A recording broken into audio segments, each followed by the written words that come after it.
I have a bunch of videos scripted and ready to go for you, but the issue is I don't quite feel in me that I should put them out right now. It like just doesn't, like, I don't feel heated about them, so the scripts are just there waiting, and I don't know why, I just don't feel like doing them right now. But here's a quick one I can show you. I'm trying to make, me and my friend are trying to make our list of our favorite top 10 movies, our top 10 favorite movies. So this is my long list, and then I'm going to shorten this down. But the list is, and I put a check mark next to the ones that are, for sure going in there. And I've just been developing this over time, so the long list is No Country for Old Men, Interstellar, Europa Report, In the Mood for Love, Apocalypto, Aftersun, 2001: A Space Odyssey, Hero, Gangs of Wasseypur Part 2, Michael Clayton, Tar, The Matrix, Terminator 2, Traffic, Shame, Mrs. Doubtfire, The Witch, Lawrence of Arabia, and Wayne's World. But I can tell you right now, so far, because I won't force anything on this list, so I won't force it. For example, the movie Tar I've only seen once, so I'm not going to make that on my list. But I put a check mark next to the ones that I know for sure can go there. Do you want to hear what they are? 1, 2, 3, 4, 7, 8. Yeah. So far we have 8 that are for sure on there. Here's my top 8 so far, in no particular order. No Country for Old Men, Interstellar, Europa Report, In the Mood for Love, Aftersun, Michael Clayton, Lawrence of Arabia, and Traffic. So this last time when I went to go see Lawrence at the theater in 70mm, that's now my 3rd time seeing it, which is funny because I've seen that movie years ago and I didn't quite appreciate it the first time. I think I was just too young to appreciate good cinema. Then I watched it again several years later and I was like, wait a second, this might be amazing. And then I researched all about it. I was like, this is definitely amazing. And then I watched it again the 3rd time and I got even more. I'm like, this is just, it speaks to me. So there we go. There's 8 movies for sure in my top 10. And I believe there's 2 ways to look at art. One is it objectively good, and the other one is, does it speak to you personally? Why I say that is I watched a movie called Yi Yi, which I'm going to be movie reviewing with my friend from Singapore, and he loves it. That's his movie of the year this year. I recommended it to him. It's a movie from 24 years ago, and he's like, that was a great recommendation. That's my favorite movie that I've seen this year. So that speaks to him personally.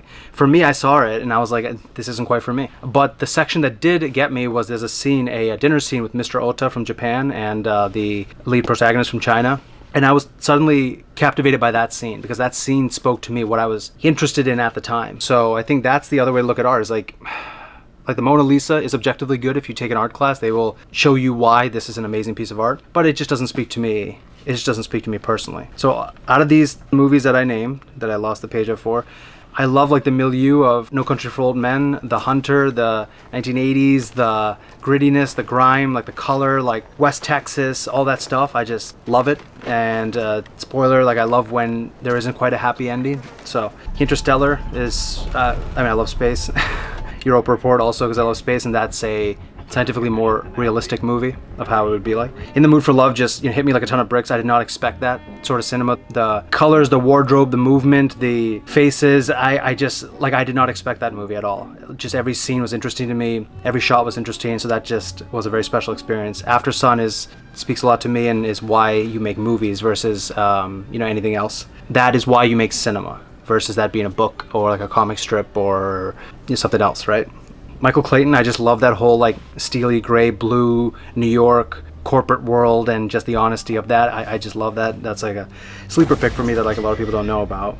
Traffic was the movie that was sort of my coming of age or my graduation into adulthood, adult movies. It's basically representing me switching from watching Disney movies or kids movies and then suddenly seeing a gritty movie. And I was at an age where I could appreciate. I was like, wow, I didn't think you could do this with movies. It was just different. The colors, the acting, the small choices, everything, the interconnectedness, everything really spoke to me, and that influenced me for a long time in a bad way. And then Lawrence of Arabia, because I just love that stuff.